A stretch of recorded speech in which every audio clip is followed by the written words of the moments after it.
Hi guys, இன்றைக்கி நம்ம வந்து ஒரு சாம உப்புமா எப்படி பண்ணுறதுன்னு பார்க்கலாம். ஒரு டம்ளர் சாம ரைஸ் எடுத்துக்கலாம், ஒரு வெங்காயம், மீடியம் சைஸ் தக்காளி எடுத்துக்கலாம், ஜிஞ்சர், அப்புறம் வந்து கேரட் பீன்ஸ் போட்டுக்கலாம். காரத்துக்கு வந்து நான் வரமிளகாய் தான் எடுத்திருக்கேன். ஃபஸ்ட்டு ஒரு டம்ளர் சாம ரைஸை வந்து ஒரு பேனில் நல்லா வறுத்து எடுத்து தனியாக எடுத்து வச்சுக்கணும்.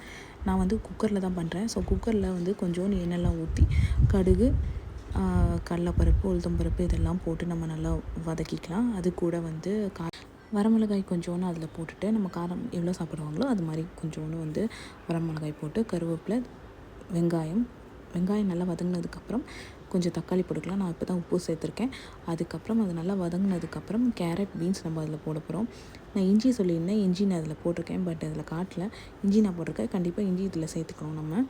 இது நல்லா வதங்கினதுக்கப்புறம் கொஞ்சோண்டு மஞ்சத்தூள் நம்ம போட்டு கரெக்டாக ஒரு டம்ளர் சாம ரைஸுக்கு வந்து 2 கப் தண்ணி நம்ம வந்து எடுத்துக்கணும். எந்த கப்பில் வந்து நம்ம மெஷர் பண்ணமோ அரிசியை, அதே கப்பில் நம்ம 2 டம்ளர் தண்ணி ஊற்றிட்டு அதுக்கப்புறம் வந்து கொத்தமல்லி கொஞ்சோன்னு நம்ம கட் பண்ணி உள்ளே போட்டு கரெக்டாக 2 விசில் நம்ம விட்டு எடுத்தோம் அப்படின்னா இந்த மாதிரி சாம்பார் ரைஸ் ரெடி ஆயிரும். ஸோ கண்டிப்பாக செஞ்சு பாருங்கள். இதுக்கு வந்து ஒரு சூப்பர் காம்பினேஷன் என்ன அப்படின்னா தேங்காய் சட்னி.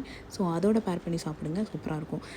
டயட்டில் இருக்காங்க அப்படின்னா கண்டிப்பாக இந்த ரெசிபி மஸ்ட் ட்ரை பண்ணிவிட்டு எப்படி இருக்குன்னு கமெண்ட்டில் சொல்லுங்கள். தேங்க்யூ.